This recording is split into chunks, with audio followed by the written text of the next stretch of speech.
স্নেহাশিসদা, কলকাতা ছবি যদি আঁকা যায়, হাওড়া ব্রিজ যেমন আসবে বা রাজ্যের ছবি যদি আঁকা যায়, খুব স্বাভাবিকভাবে এর সঙ্গে চলে আসে হলুদ ট্যাক্সি আর ট্রাম, এই ছবিও চলে আসে। আপনিও নিশ্চয়ই স্বীকার করবেন। হলুদ ট্যাক্সির ভবিষ্যৎ কি?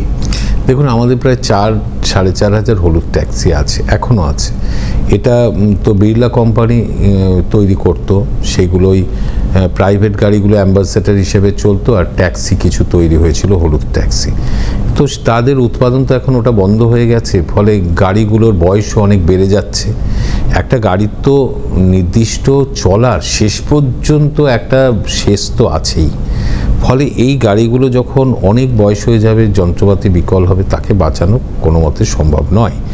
তো এই মুহূর্তে আমরা এই হলুদ ট্যাক্সিগুলোকে নিয়ে কিন্তু আমরা যাত্রী সাথী অ্যাপের সাথে যুক্ত করেছিলাম বা করেছি, যাতে ওরা ভাড়া পায়। এই ভাড়াটা আমরা ওদের জোগাড় করে দিচ্ছি, এবং ওই যে বললাম যে আমরা প্রফিট করছি না, ওই অংশটা এতে এরা বেশি আয়ও করছে, সেই সাহায্যটা আমরা এই অ্যাপের মাধ্যমে ওদের জন্যই শুরু করেছিলাম একটা টাইমে। এখন অনেক গাড়ি যুক্ত হয়ে গেছে। তো এটা যতদিন চলছে আমরা চেষ্টা করব ওদের নানা রকম একটা পাশে থাকার চেষ্টা করব। ফলে অনেক জিনিস দেখেছি যে ওদের উপরে বেশি এনফোর্সমেন্ট চালানো, এটা অনেক সময় আমরা করতে চাই না।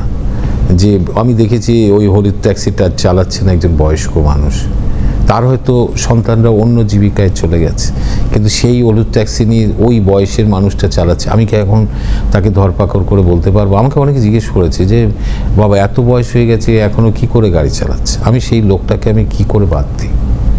ফলে কিছুটা তো আমাদের ছেড়ে দিতে হয়।